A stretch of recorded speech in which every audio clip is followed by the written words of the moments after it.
Hi hello నమస్తే welcome back to iDream media. ఈరోజు మనతో ఉన్నారు amphi certified mutual fund distributor అయిన మన ఫేవరెట్ బొనిగెల సలోమన్ గారు. ముఖ్యంగా ఈక్విటీ మ్యూచువల్ ఫండ్స్ గురించి ఈరోజు ఎపిసోడ్లో డిస్కస్ చేద్దాం. నమస్కారం సార్. నమస్తే అండి. సలోమన్ గారు, మీరైతే పేద ప్రజల పక్షాన్నే నేను ఎప్పుడూ ఉంటాను, వాళ్ళ కోసమే యాక్చువల్గా ఈ ఇన్వెస్ట్మెంట్స్ అందరికీ తెలియాలనే ఉద్దేశంతోనే నేను చాలా విషయాలు జనాలకు చెప్తూ ఉంటారు కదా. అయితే ఈక్విటీ మ్యూచువల్ ఫండ్స్ అనేది మీరు ఏదైతే చెప్తూ ఉంటారో దాంట్లో చాలా రిస్క్ ఉందని, జనాలు నష్టపోయే అవకాశం కూడా ఇందులో ఉందనేది నా ఉద్దేశం. ఎందుకంటే చాలామంది వక్తల ద్వారా నేను ఈ మాట విన్నాను. ఇది నిజమని కూడా నేను కొంతమంది దగ్గర చూడడం జరిగింది. మరి అలాంటి ఈక్విటీ మ్యూచువల్ ఫండ్స్‌ని మీరు జనాలకు సజెస్ట్ చేయడం ఎంతవరకు కరెక్ట్ అంటారు? మీ స్పందన? విరాట్ గారు మంచి క్వశ్చన్ అడిగారండి. ఇప్పుడు మనం ప్రజలకు చెప్పేది ఏంటంటే, విరాట్ గారు సేవింగ్స్ వద్దని ప్రమోట్ చేస్తున్నాం. బ్యాంక్స్‌లో, పోస్ట్ ఆఫీస్‌లో, ఎండోమెంట్ పాలసీలో సేవింగ్స్ వద్దు, ట్రేడింగ్ కూడా వద్దు. సేవింగ్స్‌లో ద్రవ్యోల్బణం కంటే తక్కువ వస్తుంది. పేదవారు మరింత పేదవారు అవుతున్నారు. మధ్యతరగతి వారు మరింత మధ్యతరగతి వారు అవుతున్నారు. ట్రేడింగ్లో మొత్తం డబ్బు పోయే అవకాశం ఉంది, వద్దు. కేవలం ఇన్వెస్ట్మెంట్ ప్రమోట్ చేస్తున్నాం. అయితే మనం ఇన్వెస్ట్మెంట్స్లో కూడా ఏం చెప్తున్నాము? ఈక్విటీస్, డైరెక్ట్ ఈక్విటీస్ లేదా equity mutual funds, diversified equity mutual funds. Direct equities కూడా నాలెడ్జ్ ఉంటేనే మీరు స్టాక్స్ కొనుక్కోండి. నాలెడ్జ్ లేకపోతే diversified equity mutual funds. Right గారు. అయితే గ్యారంటీగా రిటర్న్ వస్తుందా ఈక్విటీ మ్యూచువల్ ఫండ్లో? గ్యారంటీ అనే మాట ఈక్విటీస్లో ఉండదు. ప్రజల మరీ అర్థం చేసుకోవాల్సింది ఏంటంటే, ఈక్విటీస్లో there is no free meals. అంటే ఈక్విటీస్లో రిస్క్ ఉంటుంది, సబ్జెక్ట్ టు మార్కెట్ రిస్క్. ఓకేనా విరాట్ గారు? రిస్క్ అంటే ఏంటి? మీ యొక్క అసలు మీరు పెట్టిన క్యాపిటల్ అమౌంట్ నష్టం వచ్చే అవకాశం ఉంటుంది. ఇది క్లియర్గా అర్థం చేసుకోవాలి ప్రజలు. డైరెక్ట్ స్టాక్స్లో పెట్టినా మీకు నష్టం వచ్చే అవకాశం ఉంది. ఈక్విటీ మ్యూచువల్ ఫండ్స్ ద్వారా పెట్టినా కూడా మీకు నష్టం వచ్చే అవకాశం ఉంది. గ్యారంటీ అనేది ఉండదు. అంటే ఎలా అయినా రిస్కే అంటున్నారు మీరు? రిస్కే. ఎవరైనా మీకు గ్యారంటీ అని చెప్తే అది అబద్ధం. అంటే బ్యాంక్లో ఇన్వెస్ట్ చేస్తేనేమో ఇన్ఫ్లేషన్ తట్టుకోలేకపోతున్నాము.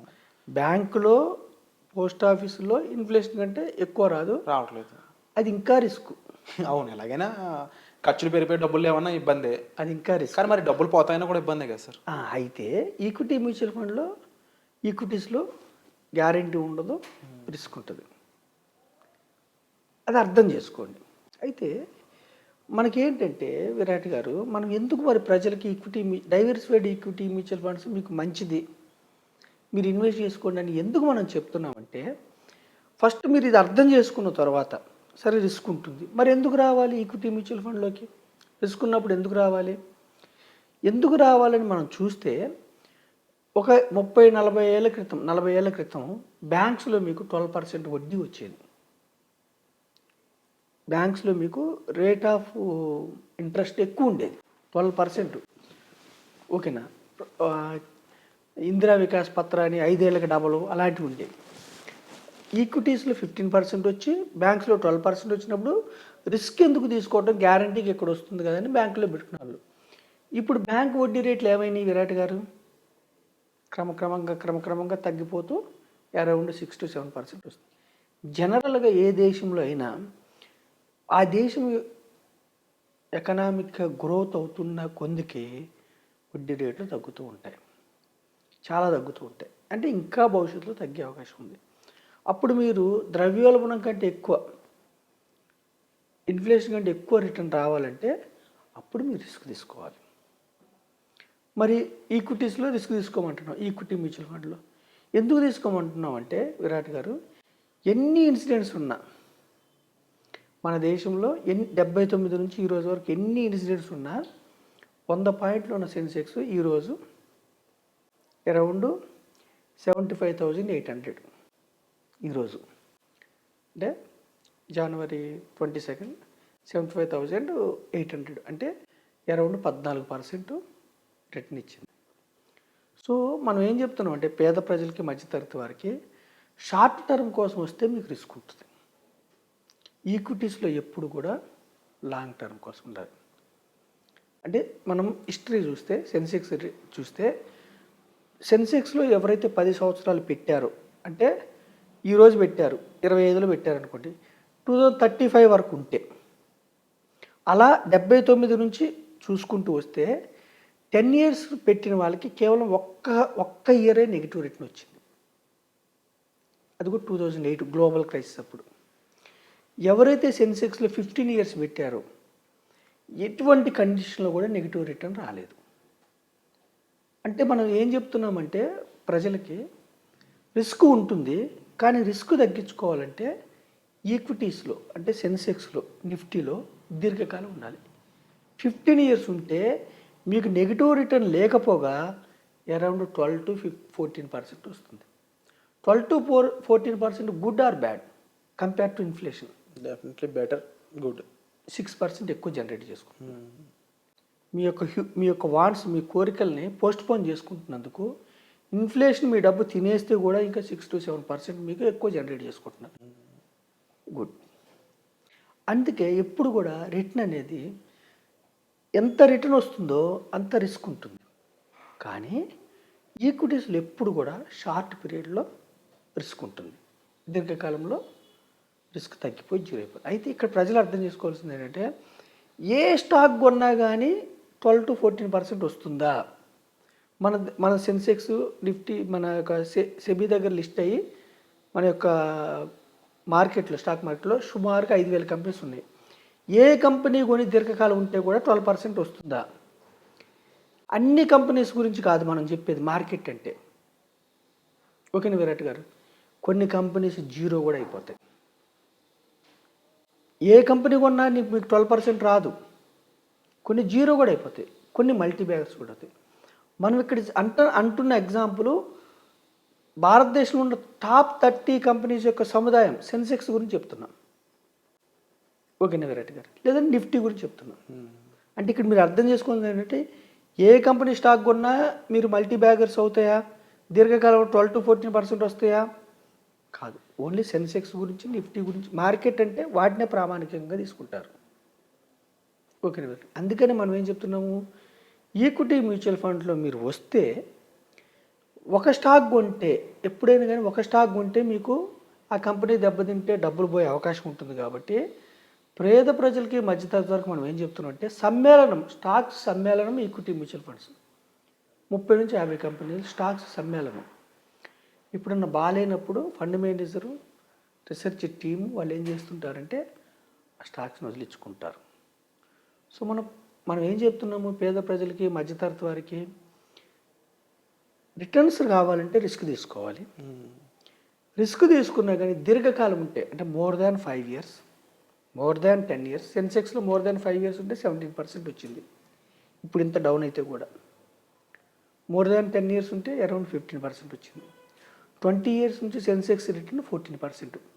ఎవరైతే నెలకు 10,000 రూపాయలు సెన్సెక్స్లో పెట్టారో, నెలకు 10,000, 1,10,00,000 అయింది. అంటే మనం ఏం చెప్తున్నాం అంటే ప్రజలకి అవేర్నెస్, మార్కెట్ ఈజ్ గుడ్. అంటే అయితే మెయిన్గా ఇక్కడ పాయింట్అవుట్ చేయాల్సిన విషయం సార్, లాంగ్ టర్మ్ ఉన్న వాళ్ళకైతే ఆ రిస్క్ కాదని చెప్పవచ్చు. బట్ షార్ట్ టర్మ్ ఉన్న వాళ్ళకి రిస్కే కదా. షార్ట్ టర్మ్ ఉన్న వాళ్ళకి చాలా రిస్క్. మరి వాళ్ళు ఏం చేయాలంటారు? షార్ట్ టర్మ్ కోసం ఈక్విటీస్ వద్దంటారు. 6 నెలల కోసమా? ఎఫ్డీలో పెట్టుకోండి, లేదా మ్యూచువల్ ఫండ్లో, బాండ్ ఫండ్స్లో పెట్టుకోండి. ఓకే. 2-3 years కోసమా? బాండ్ ఫండ్స్ పెట్టుకోండి. హైబ్రిడ్ ఫండ్స్ అని ఉంటాయి, లేదా మల్టీ అసెట్ ఫండ్స్ అని ఉంటాయి. మల్టీ అసెట్ ఫండ్ అంటే గోల్డ్ ఉంటుంది, డెట్ ఉంటుంది, ఈక్విటీ ఉంటుంది. రిస్క్ తక్కువ ఫండ్స్కి వెళ్ళాలి. అందుకే డిస్ట్రిబ్యూటర్ ద్వారా అండి. ఎప్పుడు కూడా ఏంటంటే విరాట్ గారు, ఈక్విటీ అనేది వెల్త్ క్రియేషన్ కోసం, అంటే కంపెనీస్లో ఓనర్షిప్ వస్తుంది. ఈక్విటీ అంటే కంపెనీలో ఓనర్షిప్ వస్తే, కంపెనీస్కి ఎంత లాభాలు వస్తే ఓనర్స్కి అంత లాభాలు వస్తాయి.